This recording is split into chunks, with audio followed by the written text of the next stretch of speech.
On to the first two speakers today. They are Professor Chris French. I'm just going to read this because it's so impressive and long.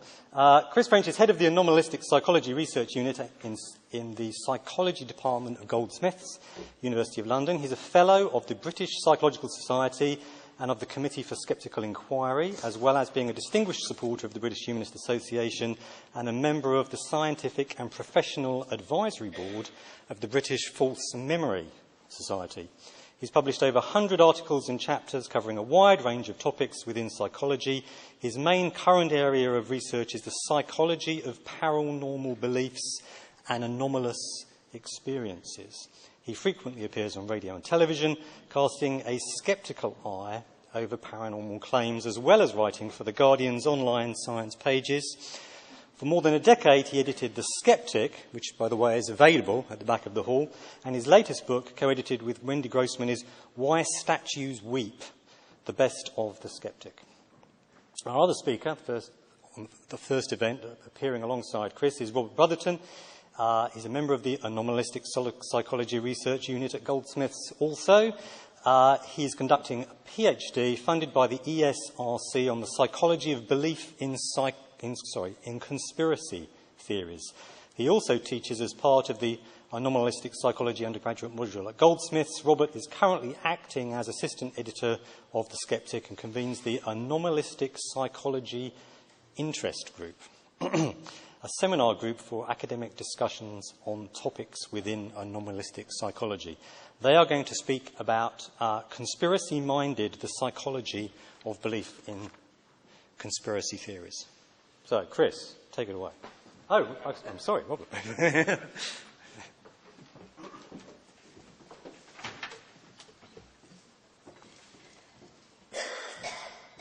Hello.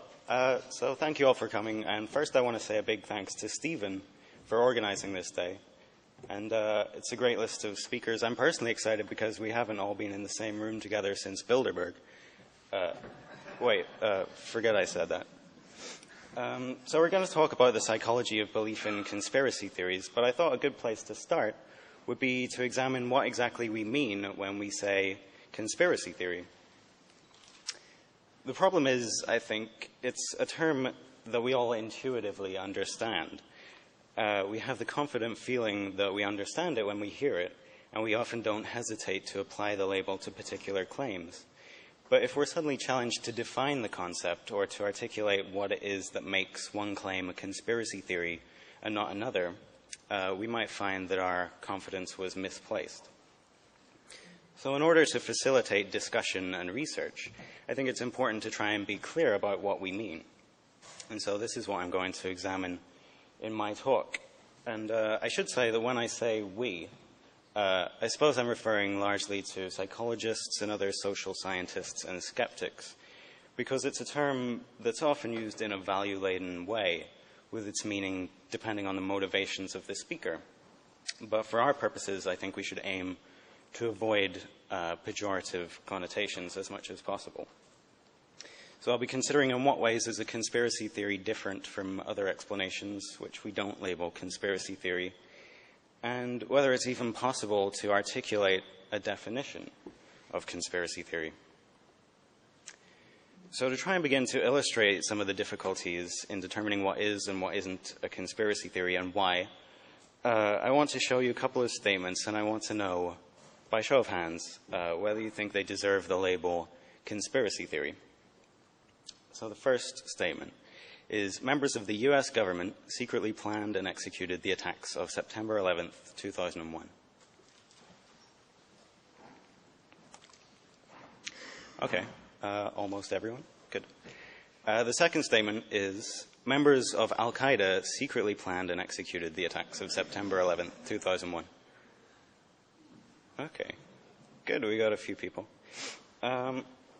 So you'll notice that the two statements are structurally identical. The only difference is in the organization cast as the conspirators. But whether each is a conspiracy theory depends on who you ask. According to most people here, and I think according to most social scientists and skeptics, statement 1 is a conspiracy theory and statement 2 is not. But you'll find some people Nobody today. Did anybody raise their hand for both? Okay, so good. We got a few people here, and mainly philosophers, I find. I don't know if you're philosophers. But some philosophers and some other people would say that both statements are equally conspiracy theories. There's no inherent difference between the two. And some other people would say that the second statement is a conspiracy theory, the official conspiracy theory. And I'll be talking more about official explanations later. But so when different parties are using the same label to refer to something different like that, it can derail conversations and debates, I think. So if we're saying that the first statement is a conspiracy theory and the second is not, what are we basing this on? What's the difference? We need to try and be clear about why we're assigning or not assigning the label. But it's an issue which is rarely dealt with explicitly. Could you speak up a little bit? You're having a bit of problem with volume. Oh, okay. Can everyone hear me? Okay.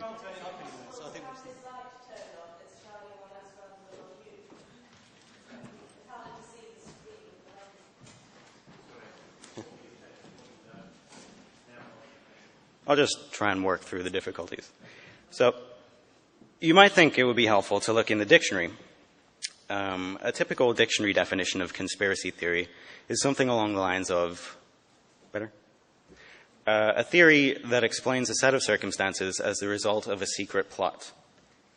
Now, linguistically, this makes sense, but it's simply not what the term has come to mean colloquially, and it's not what we mean as social scientists and skeptics when we say conspiracy theory. It's clearly too broad and inclusive, and, for instance, it doesn't distinguish between the two statements that I presented a moment ago. Both would be considered conspiracy theories. So because this is not what we mean by conspiracy theory, I want to use a different, more generic term for this. I want to call this a theorized conspiracy. A theorized conspiracy is any theory that explains a set of circumstances as a result of a secret plot. The thing is, we're not interested in every theorized conspiracy because conspiracies are real, and they've occurred throughout history and occur in some form every day in people's personal lives, in politics, in organized crime, in scams, and so on. And it can be legitimate to theorize about these kinds of conspiracies. When we say conspiracy theory, what we actually mean is a special type of theorized conspiracy. The problem is that they're not distinguished by any simple surface structural property. Remember the two statements that I presented before. There is simply no surface property that distinguishes them. Rather, the differences lay beneath the surface, in the context, the assumptions, and the implications of the claims. The boundary between conspiracy theory and non-conspiracy is blurry. It's not black and white.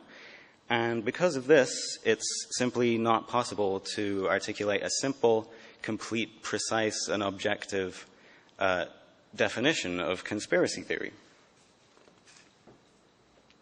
So instead of trying to do that, I think what we need to do is examine the family resemblance of conspiracy theories as a whole. And by this I mean we look at a large number of claims widely regarded as being conspiracy theories, and we extract characteristics which, as a group, they consistently manifest. In doing this, we find a distinctive profile of characteristics, features which are common amongst conspiracy theories, but unusual amongst claims which we don't label conspiracy theory. It's in these traits that conspiracy theories systematically diverge from other theorized conspiracies and from reality. It's not possible to offer a precise definition, so I'm not going to try, and neither is this a list of scientific, objective, necessary, and sufficient criteria. The best we can say is that most, if not all, conspiracy theories manifest most, if not all, of these attributes to some extent. So my aim here is to describe these characteristics.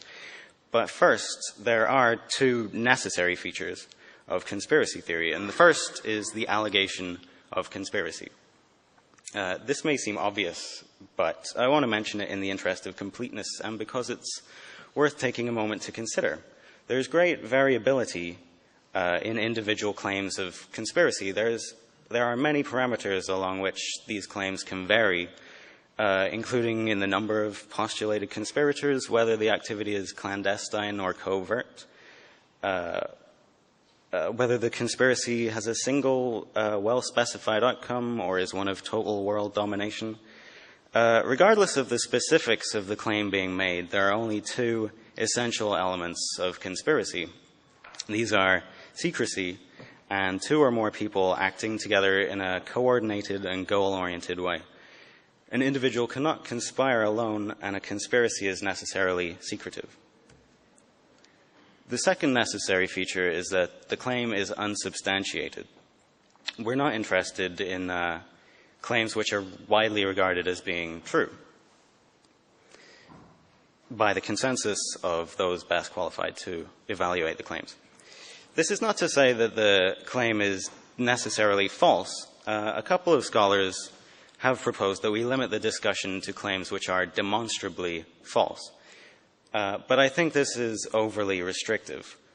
For one thing, because the claims are usually unfalsifiable. It's hard enough to prove a negative at the best of times, and more so when there might be conspirators throwing fabricated and misleading evidence our way. So I think a better criterion is unsubstantiated. And by this I mean that the positive evidence in favor of the claim is weak or non-existent, according to the consensus of experts qualified to evaluate the claim, while contrary evidence may be substantial. So these are two necessary features of conspiracy theories. It's a claim of conspiracy that is unsubstantiated. But obviously not all unsubstantiated claims of conspiracy qualify as conspiracy theories. These are essential elements of every theorized conspiracy. But as I said before, conspiracy theories are distinguished by additional characteristics which as a group they consistently manifest. So the first of these characteristics I'm calling everything is evil, or the assumption of malign intent. So while the act of conspiracy necessarily entails secrecy and deception, it's sometimes necessary and benign. There are many conspiracies in the real world, such as the routine intelligence gathering operations of the police and intelligence services, and other kinds of conspiracies, such as a group of friends conspiring to throw a surprise party for one of their friends. Benign conspiracies. Of course, there are criminal conspiracies, even horrifyingly cruel and destructive conspiracies. But even these tend to be self-limiting. The sinister intent postulated by most conspiracy theories tends to go far beyond everyday self-interest, deception, immorality, cruelty, and criminality. The motives of the alleged conspirators are assumed to be sinister to an almost comical degree, sometimes verging on the kind of pure tyrannical evil only seen in Hollywood films and other works of fiction. Conspiracy theories consistently demonstrate an indiscriminate distrust of every organization, small or large, objectively influential or not, and especially those we would normally expect overall to strive to be above reproach.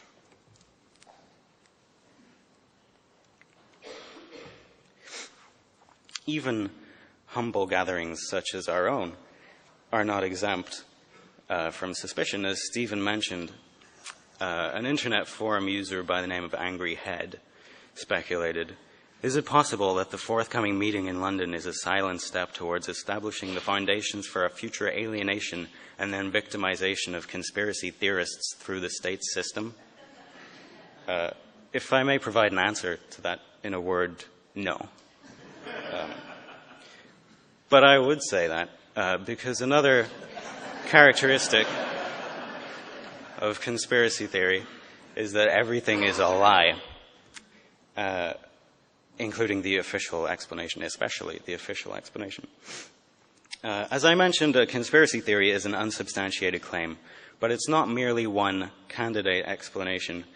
among other equally plausible alternatives. Rather, a conspiracy theory is an explanation which is in direct conflict with another more plausible and better evidenced explanation, which is usually the consensus amongst experts best qualified to evaluate the particular claims. Inherent in the conspiracy theory is the allegation that this mainstream explanation is itself a lie, part of the conspiracy. And this consensus is usually termed by conspiracy theorists the official explanation. This is a label intended to imply that it's merely the explanation which happens to be offered by some official source, usually said to be the conspirators themselves. That's what they want us to believe.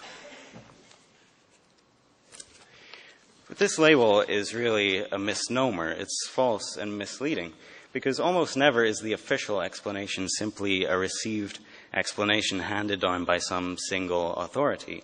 It's usually based on multiple converging lines of evidence, on rigorous and exhaustive investigations conducted by many independent scientists, journalists, government agencies, and others qualified to investigate the claims. It would be more accurate to call it the evidence-based consensus, the explanation which is best supported by the available evidence. Another characteristic is that everything is intended, or the attribution of hyper-competence. Conspiracy theories posit machinations which greatly overstate the competence and discretion of individuals, coalitions, and bureaucracies. They assume that events are caused only by intentional action and by those who stand to benefit. The conspirators are assumed to be exceedingly powerful and extraordinarily effective in their ability to successfully plan and control events and subsequently keep secret their actions. Every observed detail is said to have resulted from conscious planning, direct intervention, manipulation, and deception. There are no accidents or unintended consequences. But we know that this is in contrast with reality. History provides many examples of attempted conspiracies which either did not proceed as planned, such as the Black Hand assassination of Archduke Franz Ferdinand, which succeeded by luck rather than planning or competence. Conspiracies which failed in execution, such as the Guy Fawkes gunpowder plot, and conspiracies which succeeded but were uncovered soon afterwards, such as the Watergate affair. Another characteristic is that everything is significant. Conspiracy theories have an inherent grandiosity. Not all events are equally likely to become the focus of a conspiracy theory. Of the many real conspiracies which have been documented, most are clearly limited in ambition and consequence. But conspiracy theories rarely concern isolated and relatively unimportant events or plots. Typically, only events of obvious national or international importance attract conspiracy theories, such as terrorist attacks, high-profile deaths, natural disasters, and so on. These kind of events are often profoundly shocking, have a large impact on public consciousness, and in fact, the larger the impact, the more likely an event is to generate conspiracy theorizing. And in addition, unlike typical theorized conspiracies, if the claims being made were true, there would often be profound implications in terms of our understanding of freedom, privacy, knowledge, and even free will. And in many cases, vindication of the claims would justify the impeachment of whole governments, the disbandment of and criminal prosecution of entire organizations and industries, and the rewriting of history. Another feature is that conspiracy theories lack positive evidence. Instead, they're based on anomalies and hidden connections. In the 1960s, Richard Hofstadter noted the heroic strivings with which conspiracy theorists seek out evidence in favor of their claims. And this is perhaps even more evident today with the internet subcultures and cottage industries of conspiracy theorists. But conspiracy theories are not built upon positive evidence. For example, nobody has ever presented credible evidence that explosives were planted in the Twin Towers. We'll take questions at the end.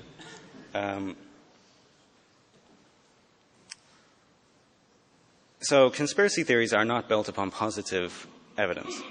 Instead, an entire alternative narrative is concocted out of what are perceived to be errant data, supposed anomalies in the mainstream explanation, and obscure connections, often invoking numerology and symbology. These small errant details are never regarded by genuine experts as sufficient to undermine the entire mainstream explanation. But regardless, according to conspiracy theories, these details are incontrovertible evidence of foul play and cover-up. And instead of presenting positive evidence, they simply shift the burden of proof to those who say the claims are not true. The final feature of conspiracy theories is that they're self-insulating. Unlike legitimate theorized conspiracies, conspiracy theories, by their very formulation, are highly resistant to questioning, change, or correction. The unparalleled evil and power of the postulated conspirators implies that they have almost unlimited ability to control people and information, and thus any information which seems to disprove the conspiracy is likely a product of the conspiracy, and so this information can be taken as validating evidence. And in this way, conspiracy theories seal themselves off from respectful and impartial examination of all the evidence. And this means that simply providing credible evidence to the contrary, even a mountain of credible evidence, generally has little effect on the conspiracy theory. And so this is a picture I took a couple of Sundays ago in New York City at a 9/11 Truther rally. And with this in mind, perhaps this guy's blindfold is apt in a way that he didn't intend.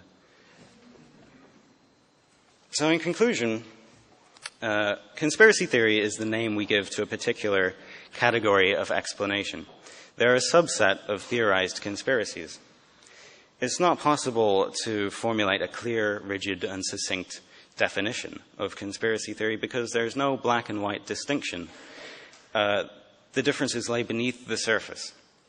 And so we look for a typical profile of identifying features. But they're not objective, they're not scientific criteria, they're a matter of interpretation, judgment, and degree. Generally, they're easy to see in the most prototypical conspiracy theories, but there's a large diversity within conspiracist claims. And not all conspiracy theories manifest these attributes in precisely the same way or to the same extent. For any particular claim, what's important is the degree to which the theory fits this profile, manifesting all the characteristics in some way. So to summarize the characteristics, a conspiracy theory is an unsubstantiated claim of conspiracy. It usually concerns significant events and has grandiose implications. It alleges unusually sinister intent and hypercompetence on the part of the conspirators. It directly conflicts with the evidence-based consensus and is usually based on perceived connections and anomalies rather than positive evidence, and is self-insulating against revision or correction. Given the complexity and diversity of conspiracy theories as a category, this kind of unwieldy and imprecise summary is perhaps the best we can offer, but hopefully it's better than nothing. So this is where I'm going to leave off and hand over to Chris French, and then we'll take questions together at the end. Thank you.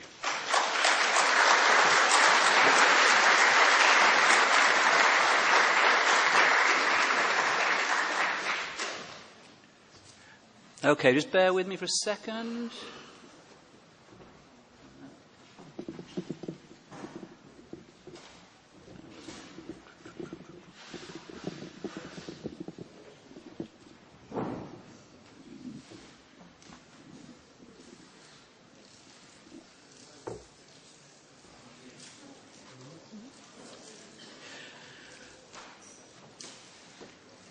Okay.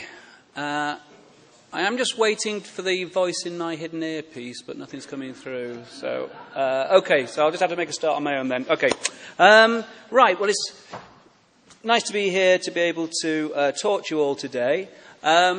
Before I start, I should say, well, thanks to Rob for steering us through the definitional complexities that arise in this area. And I should also say that the presentation I'm going to give now is actually largely based on Rob's own research, his literature review, an article that he has coming out in a future issue of The Skeptic, which, just to give it a quick plug, you can subscribe if you don't already, at the back there. Now, again, I just want to make a couple of little comments about the fact that I will be using Rob's material. First is that you could actually see that as some kind of conspiracy between university professors to exploit their poor postgraduates, but in their own self-interest. But the second, much more important point, I think, is that if I say anything in my presentation that you violently object to, then do bear in mind that I am just the gullible mouthpiece. He is the evil genius pulling the strings, okay? Okay, so what I'm going to be talking about is basically the psychology of belief in conspiracy theories. Now, given how important conspiracy theories have become in modern life, it's quite surprising that there's very, very little actual psychological research. So hopefully, even in about 20-25 minutes, I'll be able to give you a reasonable overview of what's been found to date. There are signs that this is changing, and that is a good thing. Now, for convenience, I've divided the presentation up into a certain number of areas. The main point is that surveys reveal that conspiracy theories are endorsed by substantial numbers of people. And so the question is, why is this? Why do some people find conspiracy theories so much more attractive than other people do? What are the psychological factors that underlie that? They're an accepted part of popular culture, so that conspiracy theories crop up in not only the newspapers and magazines that are possibly looking at whether they have any factual basis, but also within fiction.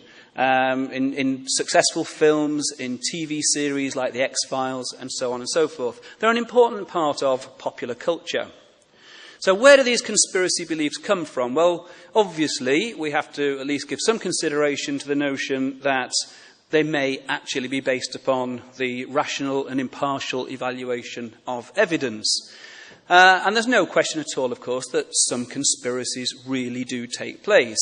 But there are reasons to believe that the attraction of conspiracy theories actually is probably rarely based on the evaluation of evidence. There's a lot of evidence out there, certainly. There are books, websites, speaking tours, documentaries, and so on. There's a real cottage industry in terms of conspiracy theories.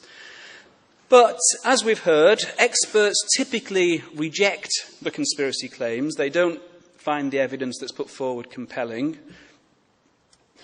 We can also show, it's very obvious if you follow these things on the internet, that conspiracy theories often arise even before the facts are known. The moment that some big news story breaks, there are people saying it's a conspiracy. Now, at that point, we can't possibly know whether it might or might not be a conspiracy. Some people very readily apply that label and assume that is the correct interpretation. And we know from research that many people will even immediately endorse completely fictitious conspiracies that have simply been made up just for the purposes of the research. So this shows that some people do definitely have a much stronger tendency to accept conspiracy theories than others, and we're interested in the psychological factors that underlie that. So in terms of the topics I'm going to cover, I'm going to talk about demographics, what kind of demographic variables seem to be correlated with susceptibility to belief in conspiracy theories, the relationship between conspiracy theory beliefs, research on individual difference measures, typically personality characteristics that seem to be associated with preference for conspiracy theories, and a look at cognitive factors. There's not very much research in that area, but there's some interesting results. One thing I won't be talking about is the evidence for and against specific conspiracy claims. There's a time and a place for that, but as far as I'm concerned, this presentation isn't it. Okay, so in terms of demographics then, one of the interesting observations that is taken as a whole, this body of evidence shows that there are in fact relatively few demographic factors that consistently predict conspiracy theory beliefs. And so what this means is that conspiracy theories are not limited to any particular strata or segment of society. males and females, people of different races, different religious beliefs, etc., etc., etc., different levels in terms of socio-economic status, there you will find conspiracy theories in all those different groups. Ethnicity does seem to be important. And just to go into that a little bit more detail, Goetzel in 1994 found that conspiracy beliefs were most prevalent amongst the black population, this was in America, less so amongst Hispanics, and least amongst whites. And this has been found in other studies too, and the argument is that perhaps this reflects racial marginalisation. As I say, this has been replicated by other researchers and seems to be a fairly consistent finding. When you look at particular conspiracies that are race-related rather than just conspiracy beliefs generally, you find that this differential endorsement is even more pronounced. So the idea that there was a conspiracy behind the assassination of Martin Luther King, for example, is much more likely to be endorsed by members of the black population rather than members of the white population. Crocker et al. Looked at endorsement levels amongst black and white students for conspiracy theories directed against blacks, such as theories concerning AIDS, drugs, and the criminal justice system, and again replicated this pattern of results. Now, one reason, obviously, possibly for this, is that these minority groups actually do suffer from discrimination. And so they may well, on that basis, have learnt to distrust authorities, and therefore they are much more readily going to accept the idea that there are conspiracies that are directed against them. And this is supported by data from Abalakina Pap and colleagues. They found that amongst their African American sample, those who believed that they had been the victims of harassment on the basis of race were more likely to endorse conspiracy theories than were those who didn't feel that they had been so harassed. Again, one limiting factor here is that all of the studies I've mentioned there were all American, so we don't know how generalisable the results are, but it does seem quite plausible that we would find similar results if people looked at race within British samples. So that's what I'm going to say about the demographics. The single strongest predictor, as far as anyone can tell, of whether or not you are likely to endorse a particular conspiracy theory is whether or not you endorse other conspiracy theories. In other words, there's a general tendency here. It tends to be the case that if you believe that the JFK assassination was not the result of a lone gunman, you are also more likely to believe that they are keeping alien bodies in Area 51, for example. So obviously, often there's no logical connection other than a general mistrust of authorities that would seem to justify belief in one leading to belief in another, but that does seem to be the case. So there is no doubt at all there is a general tendency towards either believing in conspiracy theories generally or not. But more complex structures found if you focus on a particular conspiracy theory. So let me illustrate that. Parsons et al. Looking at the structure of beliefs specifically about conspiracy theories directed against the African American population, found that there were two factors involved. And they described them as either being benign neglect or malicious intent beliefs. And as the names suggest, there were some people who endorsed the benign neglect theories. This was the idea that the government allows conditions of racial discrimination to persist. So, for example, not telling the whole truth about AIDS, the idea that the criminal justice system is biased against African American people. But this is basically a question of not doing something about some kind of problems that already exist. The other set of beliefs is the malicious intent theories. This is the idea that the government is actually actively seeking to harm or destroy the African American population. For example, purposeful miseducation or even genocide of African American people. We find the same kind of results if we look at studies that have looked specifically at HIV/AIDS-related conspiracy theories. Again, lots of studies have looked at that. And Swami et al. Found that beliefs about the 9/11 conspiracy theories loaded on two similarly distinct factors. On the one hand, you have the idea of a cover-up, that the government are actually not telling us the full truth about what really happened. And on the other hand, you have theories about active involvement. The government themselves actually did it. And these two, obviously, when you stop and think about it, they are incongruent. If you believe one, you're not going to believe the other. And so it's not surprising that you tend to get this two-factor structure.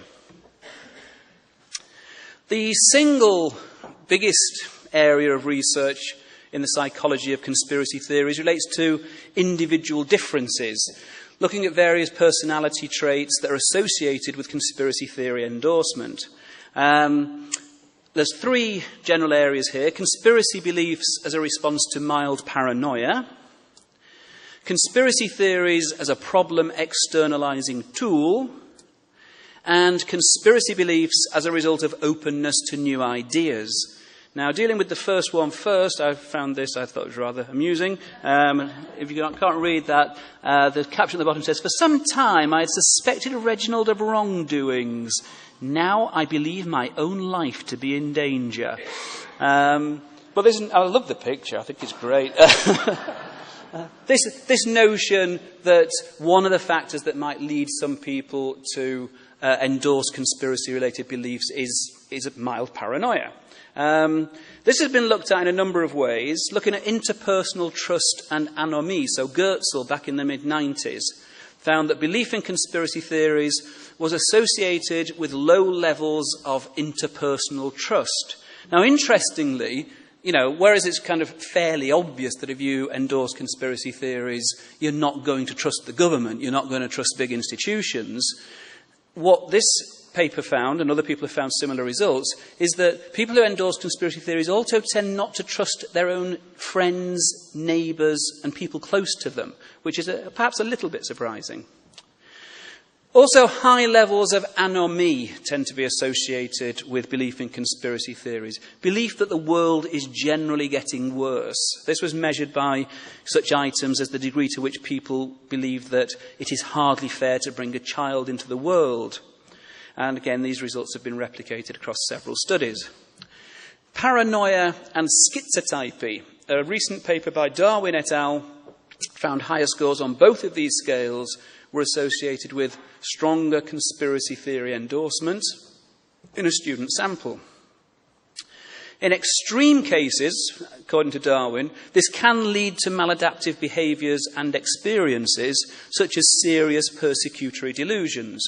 Obviously, in extreme cases of paranoia, you may feel that all kinds of different conspiracies are being directed against you personally, as well as against others in a more general fashion. But Darwin et al. Make the interesting point that in milder forms, this may actually be adaptive. If you are, to some extent suspicious of those around you, obviously you're less likely to be taken in by con artists. You are less likely to put yourself at risk of personal harm if the suspicions turned out to be correct. Okay. Now, conspiracy theories as an explanatory tool. I don't know if you can read that there. I'm having great difficulty. The idea is that he's saying to, I think it's a her, Obama's not president because he wasn't born in the US, he was born in Hawaii. But Hawaii became a state 2 years before his birth. All part of the conspiracy. So you can explain a lot with conspiracy theories. But looking at that in a bit more serious way, the idea that conspiracy theories might give people a way of explaining their own circumstances is one that's been put forward repeatedly. Individuals high in authoritarianism are prone to blaming out-groups for the problems faced by the in-group. So this gives you an explanation as to why maybe your life isn't quite as satisfying as you think it should be. It's because of X, this group out there that are in some way working against your best interests. Provides a convenient explanation by allowing people to identify specific individuals or groups who are to blame. It's also been found that higher scores on a measure of perceived powerlessness and lower self-esteem are found to correlate with higher levels of belief in specific conspiracy theories. Similarly, Swami et al. Measures of low self-esteem and dissatisfaction with life correlate significantly with a measure of belief in various conspiracy theories. On a more positive note, conspiracy theories and openness to new ideas. The idea, again, this comes from a recent study by Swami et al., the notion that if you score highly on a measure called openness to experience, you are more likely to endorse conspiracy theories. And this was shown to also correlate with exposure to, in this case, it was 9/11 conspiracist information. So if you're someone who actually is naturally a curious and inquiring person, you might be more likely to expose yourself to this kind of information. You're not happy with necessarily just the official explanation. And the more you read of it, you might also be more receptive to actually consider that it might be true. Also, interestingly, a couple of studies, and we've collected data ourselves that we haven't published yet, which also supports this, shows that paranormal beliefs and superstitions tend to be associated with greater endorsement of conspiracy theories, which again fits with this idea of people who are more open to unusual ideas and to exploring those kinds of areas.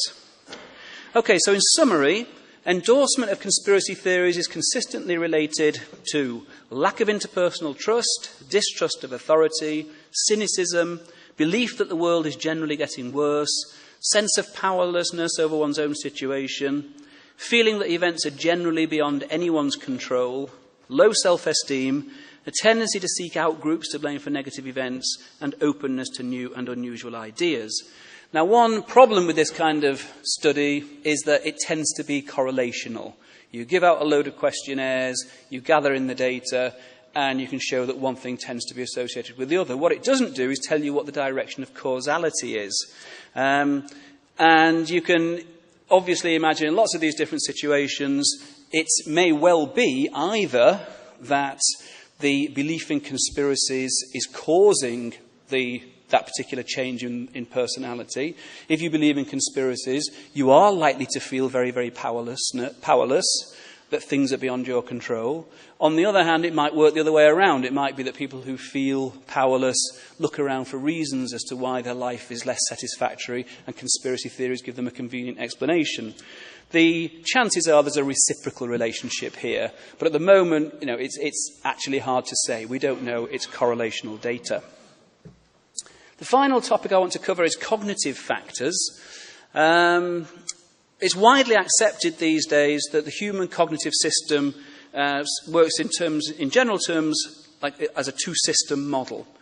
We think in terms of what's become known as System 1, which is basically intuitive processes. These processes tend to be automatic, fast, and approximate. They're based on heuristics or rules of thumb.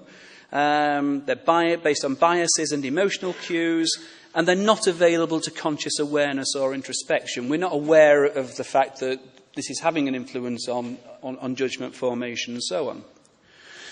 System 2 is the reasoning processes. These tend to be slow, systematic, and effortful. They're based on rules, logic, and rational evaluation of evidence. And they're available to conscious awareness or introspection. Now, what's become apparent in recent decades is that far more of our thinking is based on System 1 than on System 2. And certainly a lot more than we once realised. I mean, if you look back to kind of ancient Greek philosophers, you think we're all very, very rational in our thinking and so on and so forth. We're not, basically. We're essentially quite irrational. And System 2 thinking is something quite artificial and hard to do. Skeptics tend to favour System 2, but a lot of other people don't. Many everyday judgments under uncertainty are biased in systematic ways by the unconscious processes of System 1, which System 2 fails to correct. Now, there's a considerable amount of evidence that these kinds of cognitive biases underlie paranormal beliefs and so on. But also, more recently, people have taken this approach to apply to looking at conspiracy beliefs. So cognitive biases and conspiracy belief. I just want to cover there's 4 were really, which I think you could identify: illusory pattern perception, proportionality bias, confirmation bias, and projection bias. I'm not going to talk about projection bias because obviously we've got Karen Douglas here and I'm sure she will be covering that. I will say something briefly about the other 3. Now, our cognitive systems are generally biased. They've evolved so that we are biased towards making what's referred to as a type 1 error. We quite often think we've seen something meaningful and significant when in fact maybe we're looking at randomness, rather than a type 2 error. A type 2 error is where there really is something meaningful and significant, and we just see randomness. The standard example that everybody always gives, and so I'll give it as well, is the notion of the caveman who stands there scratching his beard and wondering whether that really is a saber-toothed tiger in the bushes. Now, if he operates in terms of system 1 and very quickly decides, yipes, it's a saber-toothed tiger, and gets the hell out of there, he will survive to pass on his genes. If he stands there scratching his beard thinking, I wonder if that really is a saber-toothed tiger, then he may end up as lunch. So there's usually, in terms of evolution, a bigger advantage to assuming that there is something there than that there isn't. Whitson and Galinsky, in a paper published in Science in 2008, showed that lacking a sense of control actually increases this tendency to see illusory patterns, and that included the tendency to perceive conspiracies as explanations for negative outcomes. And again, we mustn't forget that, sometimes there is a cost to pay for the opposite error, the type 2 error, of saying, no, there isn't really something going on there, and denying it when sometimes there really is something meaningful. There's a nice little cartoon here that illustrates this. The sheep on the right saying, for God's sake, Trevor, always with the conspiracy stuff, and the other sheep saying, I'm telling you, the man and the dog are working together. I'd rather like that one. So, again, back to that. Just to hammer home that point, yes, conspiracies really do occur. We're not saying they don't. Proportionality bias. This has been looked at in recent work as well as some older research. The question is, do we have a natural tendency to want big, important causes for big, important outcomes? So the idea that Princess Diana's death could be the result of nothing more than a drunken driver just doesn't seem intuitively acceptable to lots of people. If you, another example, contrast the theories put forward to explain the fatal shooting of JFK with the unsuccessful attempt to assassinate Reagan, nobody seems to implicate the New World Order in the attempt on Reagan's life because he didn't die. He's still with us. Is he? Yeah, I think he is. In body, at least. So the idea is, it was put forward that maybe people need a big explanation for what they perceive to be big events. So Macaulay and Jacques in 1979 presented participants with 2 fictitious vignettes. In one, a president is shot and killed. In the other, the shot misses and the president survives. And what they found when they asked the participants to judge whether the gunman was acting alone or as part of a conspiracy was that it was judged that it was more likely to be part of a conspiracy if the attack was fatal. And so this does seem to support the idea that there is some kind of belief formation, the idea that we form the belief that it must have been a conspiracy and then justify it by working backwards, perhaps. They did carry out a second study where they asked people how likely it was that a lone gunman or a conspiracy would be to succeed in killing the president in general. And they found that participants generally expected that a conspiracy would be more likely to be successful than a lone gunman. And they actually argued, well, maybe this undermines the idea that it was an automatic, unconscious bias, and maybe people were just applying normal reasoning. So a subsequent study by Patrick Lehman and Cinderella, 2007, re-examined this hypothesis. They wanted to see whether maybe it really was some kind of unconscious bias. So they wanted to re-examine the hypothesis and attempted to rule out any effect of prior expected efficacy. Now, they used 4 vignettes. 2 of them were similar to those used by Macaulay and Jacques, but they included one additional vignette in which it was claimed that the president had been shot at and hit, but that he had survived the shooting. The other claimed that the president had been shot at but missed, yet subsequently died of unrelated causes. And what they were trying to do here, as I'm hoping to show here in this diagram, was to set up a situation where we've got 2 scenarios with major consequences, the president dies, and 2 with minor consequences, the president survives. But in 2 of the cases, the assassin's bullets actually do hit the president.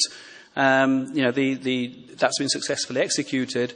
And 2 others, the assassin's bullets miss the president. And what they found was that in both scenarios in which the president died, participants judged it more likely that the gunman was part of a conspiracy than in the 2 scenarios where the president survived. This is even if as you can see there, the important thing is it's the outcome that seems to be the important things. These findings are consistent with the hypothesis that participants were in fact working backwards, inferring the cause based on the magnitude of the consequences. Okay, we're almost there now. Confirmation bias. We all suffer from confirmation bias. The confirmation bias simply is the fact that we tend to pay more attention to give greater evidential value to even notice, to seek out information which supports our pre-existing beliefs. And we all do this. Once beliefs are formed, they're not always subjected to critical evaluation. Rather, there is a strong bias towards seeking and interpreting information in such a way as to confirm an existing preconception. So we'll talk about one study that's looked at this as it relates to conspiracy beliefs. McCoskey recruited 2 groups. One group endorsed JFK conspiracy theory. The other group rejected it. Each group was presented with an identical summary of evidence containing information for and against both the lone gunman theory and the conspiracy theory of the assassination.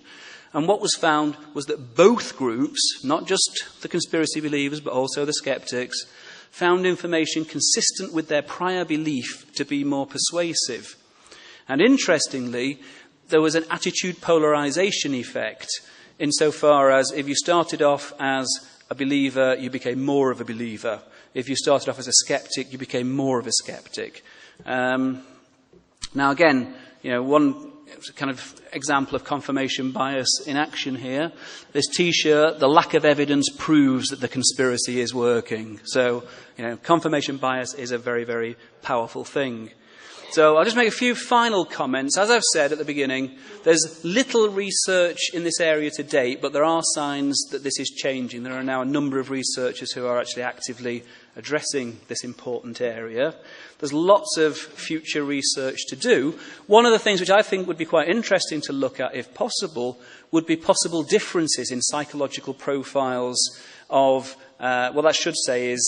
between leaders of conspiracy movements and followers.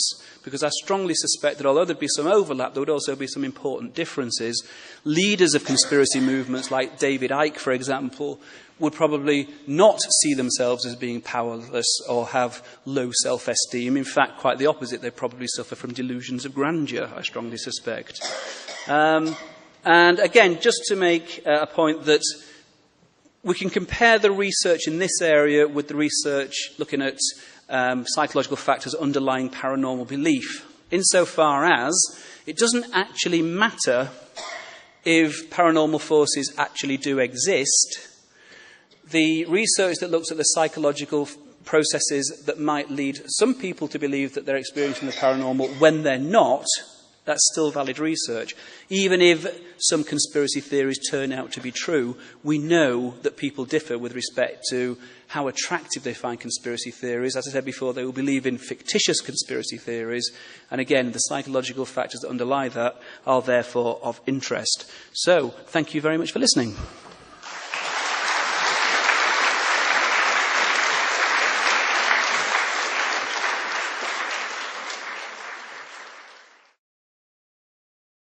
In this age of humanitarian carpet bombing, has it occurred to you that the reason that people you're calling conspiracy theorists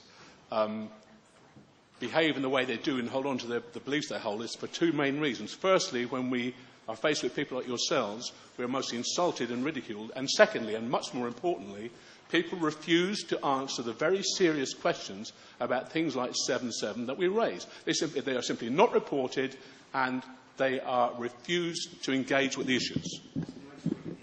Okay, for instance, it was reported, it was given as evidence in the 7/7 inquest by a number of witnesses that there were, on the Edgware Road coach, there was at least 3 holes, 2 big holes and a small hole. And in an early inquiry in the London Assembly in 2006, there were another 3 holes mentioned, which, you know, I haven't looked at that inquiry. But if there were 3 holes in the Edgware Road coach, and if Khan was carrying a rucksack full of hydrogen peroxide and black pepper, personally, I think there's some very serious questions there about the anomalies between the physical evidence. And the fact that that is not reported, and the fact that all you can do is call us names, makes me think that there is something rather sinister going on. Thank you.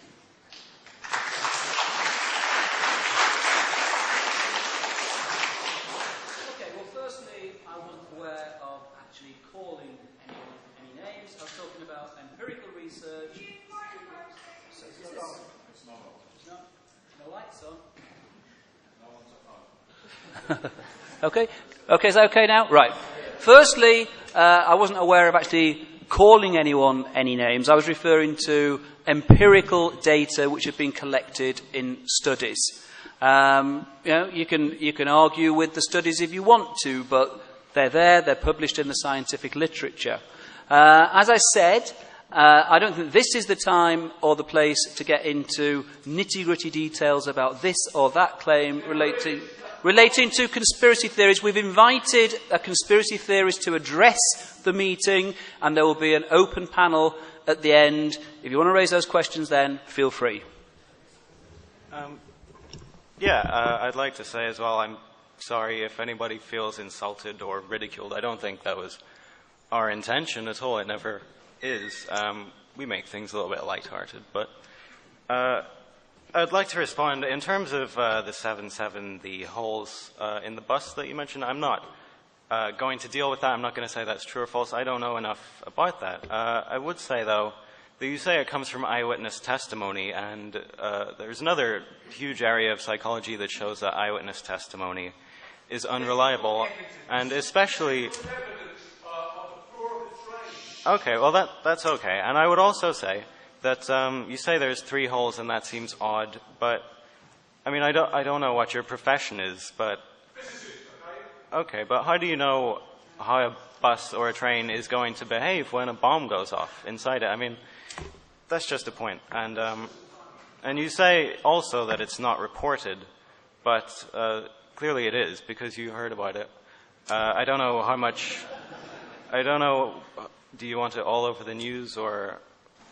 I mean, it's just a case of perception when it comes to that, I think. Whether you think something's underreported, often it's the case that genuine experts don't think it's relevant or worth their time to spend debunking, and that's why it might go underreported.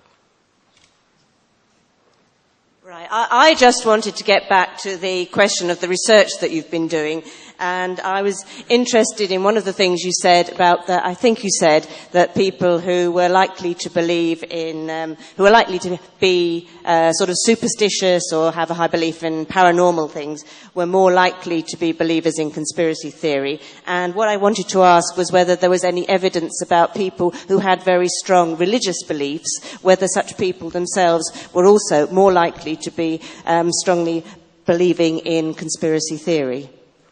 Yeah, there is some preliminary data. There's some data on that. We've also looked at that ourselves in our own research.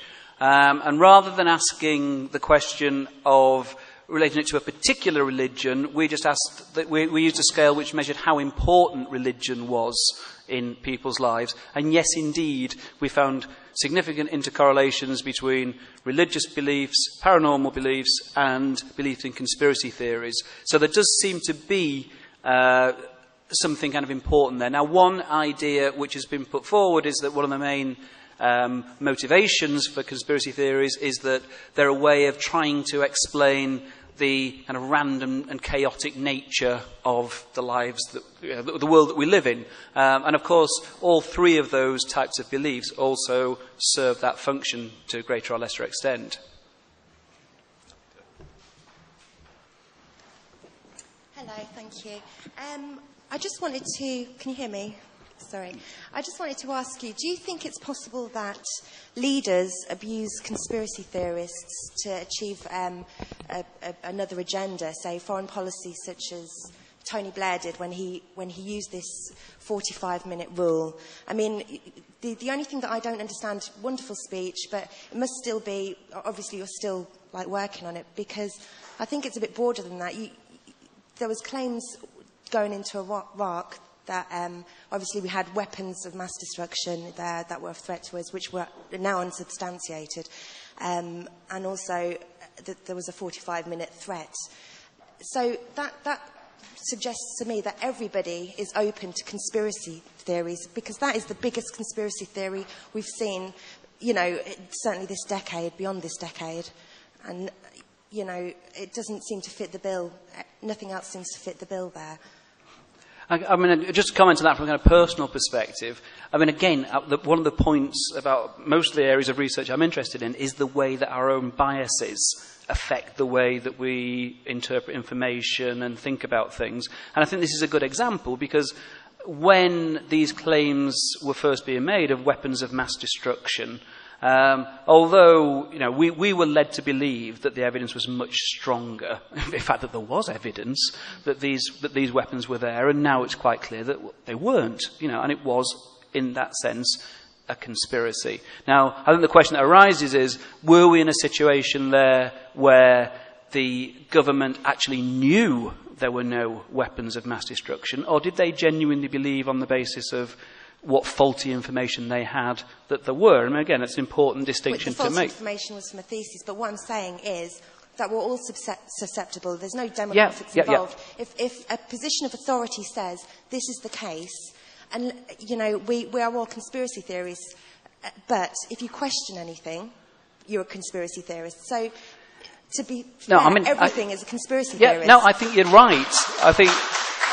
I wouldn't say everything's a conspiracy theorist, but I mean, I say that you're right, that in the one hand, we definitely want to have people who will stand up and question things. That's absolutely crucial, it's critical.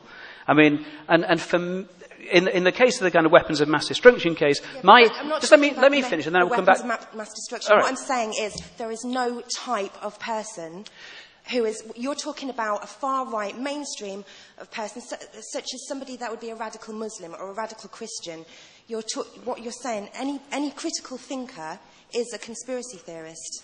No, I disagree with that. I would disagree with that. I mean, for one thing, it's certainly wrong to say that we only have far-right conspiracies. Obviously, we've got far-left. The lefter is... let me finish. Please let me finish, and then we will come back to you. Please let me just finish my point. Thank you. The point is, yes, we all have these biases, but I tend to think of, some of the extreme conspiracy theorists tend to be skeptics, but without the critical thinking. So, yes, in one sense, they've got the right attitude by questioning authority, by questioning the official opinion. But you do need to then have the appropriate tools to be able to evaluate the evidence that is there, and that often seems to be lacking. I completely understand what you're saying, but one point I'd like to make is... Sorry. 5 minutes to have everybody else ask a question.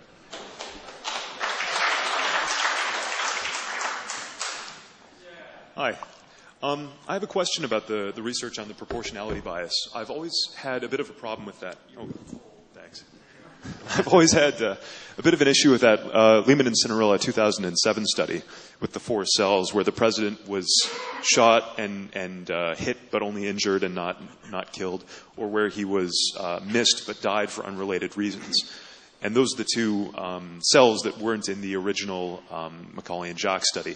It always seemed to me that those can still be explained by differing perceptions of competence in a conspiracy versus non-conspiracy. So if the president is shot non-fatally, that implies that maybe he was shot in the arm or something, or he certainly wasn't shot in the head or the heart. or anything like that, which seems like that could come down to the competence of the person firing the gun. And if the president dies for some other reason after he was shot at, that's kind of a coincidence. That's like his food was poisoned or something. It could be that that was kind of a backup plan of the conspiracy. So I always thought that that was kind of poor evidence for the proportionality bias, and it still fits in with this idea of differing perceptions of competence. Well, to be honest, I tend to agree with you on that particular point. I mean, exactly. One of the important things, though, is that in the situation where the bullets actually miss, but the president still dies, then people still actually tend to favour the conspiracy theory. So it's only in the scenarios where the president dies. But I agree with you on that particular point. I had the same concerns. Yeah. How much have you taken into account the effect of things like pop culture, like movies, how much have you taken into account things like the influence of pop culture, like movies like JFK? And also, how much do you take into account also the backstory of a specific conspiracy theory? So just to the woman saying about Iraq, in the sense of, there's quite a plausible backstory to some of these that then kind of expands and grows into an implausible kind of answer. Yeah, I think that the role of the media is incredibly influential, and there is research on that. I didn't cover it in my presentation because obviously I knew I only had about 20 minutes. But yes, films like JFK. That obviously is kind of dealing with in kind of quite a lot of detail with a specific conspiracy claim. Other things like the X-Files and like, the kind of general things that we see on TV kind of give kind of general support to the idea that there are these conspiracies going on behind the scenes and so on. And yes, and that is going to have an influence. There's absolutely no doubt about that. People have done studies where they've shown that. The idea that there being a backstory. Yes, I'm not suggesting for 1 minute we should all, just gullibly swallow every statement that the government gives us on any topic. We need to kind of be very, very critical. I think that what we're trying to get at is the fact that there do seem to be this kind of subcategory of conspiracy theories that don't seem to be terribly plausible, and yet people still find them very attractive. I don't know if you want to say anything on that, Rob? Yeah, I would say... in terms of, you mentioned the backstory of each particular claim, of course, that's going to be a large factor in people's personal knowledge of the claims. So actually, one of the things I'm doing in my research is trying to design a measure of conspiracism, which is, it strips away, it doesn't ask about specific conspiracy theories like 9/11 or JFK. It assesses the kind of themes that underlie all these claims. So we're not actually asking about JFK, so people's knowledge of that shouldn't affect it so much. So, yeah, the current research is limited in that regard, but it's something we're trying to progress beyond. I think just a general point, as I say, just to re-emphasise, it's very, very early days for this kind of research. There's been relatively little so far, so there's an awful lot to do before we really start to get to the heart of it. Yes, Dr. French, I feel there's a problem with your presentation that you have not defined what you mean by a conspiracy theory. It can apparently mean anything you want it to mean. You say, are dead aliens present in Area 51? Then you talk about the kind of person who believed that. Well, is there a dead cat in my garden shed? And if you answer yes or no, will that make you a conspiracy theorist? I think you need to focus the definition a bit. And also, although you said you're not involved with the cognitive question of whether things are true or not, your whole language is implying that things are not true, and therefore you need to discuss why people believe these things. Although I was a number of years at university, and there is a much greater tendency for scepticism among members of staff than there is amongst students, I think maybe both for paranormal issues and for conspiracy theories. So I think this might be what I would say sort of academic bias of just presupposing, as it were, that they aren't true. I may take just one example. I would say anyone who believes the Warren Commission on the Kennedy assassination is suffering from radical cognitive failure or mental laziness. So that might depend on who has the point of view. Okay, you make a number of points there. I mean, we discussed how we were going to do this presentation, and I would have thought it was fairly obvious that Rob spent quite a lot of time talking about the definitional issues. I mean, that's what his talk was. So I didn't feel I needed to go over that ground again. If anybody is trying to come up with a conspiracy that you have a dead cat in your shed, I mean, does it fit the definition that Rob gave? I don't think so. Now, the idea that there are alien bodies being stored in Area 51, etc., this is, in fact, a well-established conspiracy. There is a huge amount of information. There are huge numbers of people who believe that kind of thing. With the research that has been done looking at the relationship between different conspiracy theories show that if you believe that JFK was shot as a result of conspiracy, you will actually also be more likely to believe that there are alien bodies in Area 51. It's an empirical fact. I really don't see what your problem is there.